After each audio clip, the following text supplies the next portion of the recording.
na si Aling Iska at si Paring Pedro meron palang relasyon. Pagkatapos, itong anak nila, kawawa.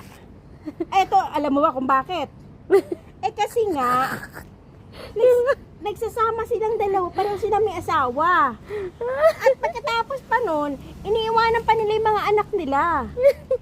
So, kailangan magawa nila ng paraan sa kanto ng kanilang problema. Diba? Nakikinig ka. Ito na nga. Pagkatapos nun, nag-hotel pa sila. Tambay sa kanto. Anong room? Wala na nga silang makain. Anong room? Room 405. Nakita ni Benjamin. Si Benjamin, si Bakla. Kilala mo si Bakla? Oo, di ba? Ito na nga. At pagkatapos nun, ay,